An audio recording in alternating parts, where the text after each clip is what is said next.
आधुनिक शहर की भागती दौड़ती जिंदगी में अर्जुन और मीरा एक ऐसे ही युवा दंपति थे। उनकी शादी को 5 साल हो चुके थे। दोनों अपने करियर में सफल थे। अर्जुन एक मल्टीनेशनल कंपनी में मार्केटिंग हेड था और मीरा एक फ्रीलांस ग्राफिक डिजाइनर। वे एक दूसरे से बहुत प्यार करते थे, पर उनकी जिंदगी में एक अजीब सी खामोशी आ गई थी। उनकी दुनिया अब ज्यादातर स्क्रीन पर चलती थी। सुबह उठते ही सबसे पहले फोन, रात को सोने से पहले भी फोन। साथ में खाना खाते हुए भी अर्जुन अपनी स्टॉक मार्केट की ऐप चेक कर रहा होता, तो मीरा सोशल मीडिया पर क्लाइंट के पोस्ट देख रही होती। बात करनी भी होती तो अक्सर मैसेज पर या कभी कभार वीडियो कॉल पर, भले ही दोनों एक ही घर में, एक ही कमरे में हों। प्यार था, पर उस प्यार को महसूस करने का समय नहीं था। उस ऑफलाइन कनेक्ट की कमी थी, जो रिश्तों की जान होती है। मीरा को यह महसूस होता था कि कुछ खो रहा है। अर्जुन भी कभी कभी अजीब सी खालीपन महसूस करता, पर वह सोचता, सब ठीक है, यही तो आज की जिंदगी है। दोस्तों की पार्टियों में भी वे एक दूसरे के साथ कम और अपने अपने फोन के साथ ज्यादा दिखते थे। उनकी एनिवर्सरी आने वाली थी और मीरा चाहती थी कि इस बार कुछ खास हो, कुछ ऐसा जो उन्हें उस पुराने गहरे जुड़ाव की याद दिलाए। मीरा ने कई बार अर्जुन से बात करने की कोशिश की। अर्जुन, क्या तुम्हें नहीं लगता कि हम एक दूसरे से दूर होते जा रहे हैं, जबकि साथ ही रहते हैं? अर्जुन हमेशा बात को टाल देता। मीरा, तुम ज्यादा सोच रही हो। हम प्यार करते हैं एक दूसरे से, बस आजकल बिजी बहुत है। मीरा ने सोचा, इस बार कुछ अलग करना होगा। उसने अपनी एनिवर्सरी के लिए एक अनोखा प्लान बनाया। उसने अर्जुन से कहा कि इस एनिवर्सरी पर वे कोई महंगा तोहफा नहीं खरीदेंगे, कोई फैंसी डिनर नहीं करेंगे, बल्कि वे एक ऐसी जगह जाएंगे जहां नेटवर्क बिल्कुल नहीं आता हो। अर्जुन पहले तो झिझका, क्या बात कर रही हो मीरा?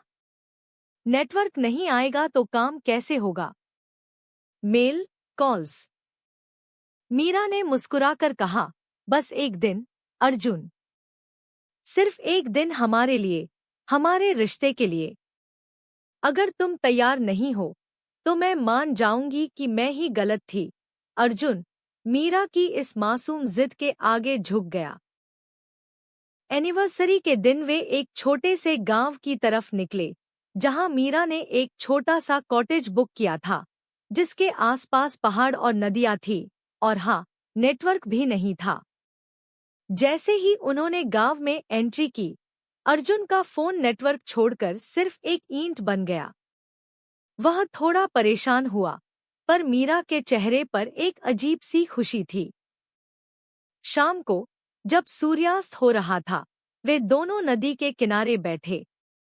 कोई फोन नहीं, कोई नोटिफिकेशन नहीं, सिर्फ प्रकृति की आवाजें और एक दूसरे की खामोशी। अर्जुन ने पहली बार इतने दिनों बाद मीरा का हाथ अपने हाथ में लिया और सचमुच महसूस किया। उन्होंने बातें की, घंटों बातें की। अपनी पुरानी यादें ताज़ा की, कैसे मिले थे, कैसे प्यार हुआ, शादी के बाद के मजेदार पल। उन्होंने अपने सपने साझा किए, अपनी आशंकाएं बताईं। अर्जुन ने मीरा को बताया कि कैसे उसे भी कभी-कभी इस कनेक्टेड दुनिया में अकेलापन महसूस होता है। मीरा ने उसे बताया कि कैसे उसे लगता था कि वे बस एक साथ रहते हैं, पर साथ जीते नहीं। उस रात उन्होंने सालों बाद पहली बार, बिना किसी स्क्रीन के, एक दूसरे की आंखों में आंखें डालकर बातें की और एक दूसरे के दिल को फिर से महसूस किया। उन्होंने एक दूसरे को गले लगाया और वह खालीपन भर गया। अगले दिन जब वे वापस शहर लौटे, तो अर्जुन का फोन फिर से नेटवर्क पकड़ चुका था, पर इस बार चीजें अलग थी।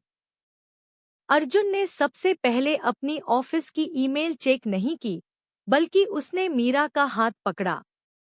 उन्होंने तय किया कि रोज रात को खाने के समय वे अपने फोन अलग रखेंगे। हफ्ते में एक दिन डिजिटल डिटॉक्स करेंगे, जहां कोई फोन, कोई स्क्रीन नहीं होगी। हर महीने एक बार ऐसे ही किसी नेटवर्क फ्री जगह पर जाएंगे। उनकी जिंदगी अब बदल चुकी थी। वे अब भी अपने करियर में सफल थे, पर अब वे ऑफलाइन भी कनेक्टेड थे।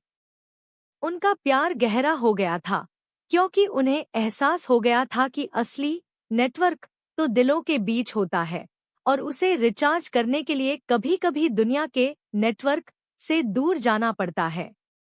अर्जुन और मीरा ने साबित कर दिया कि आज की पीढ़ी भी रिश्तों की गहराई को समझ सकती है, बस थोड़ा सा डिजिटल डिटॉक्स और ढेर सारा ऑफलाइन प्यार चाहिए।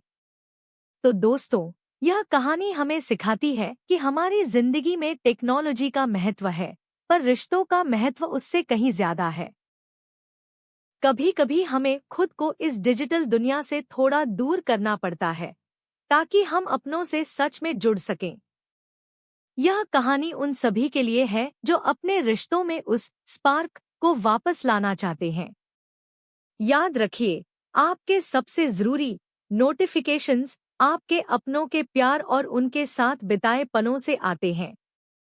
अगर यह कहानी आपके दिल को छू गई हो और आपको भी ऐसा एहसास हुआ हो, तो कृपया इस वीडियो को लाइक करें, अपने दोस्तों और परिवार के साथ शेयर करें, ताकि वे भी इस संदेश को समझें, और हमारे चैनल को सब्सक्राइब करना बिल्कुल न भूलें। और हाँ, हमारे आने वाले ऐसे ही दिलचस्प वीडियोस के लिए नोटिफिकेशन बेल को भी ऑन कर लें। आपके प्यार और समर्थन के लिए धन्यवाद।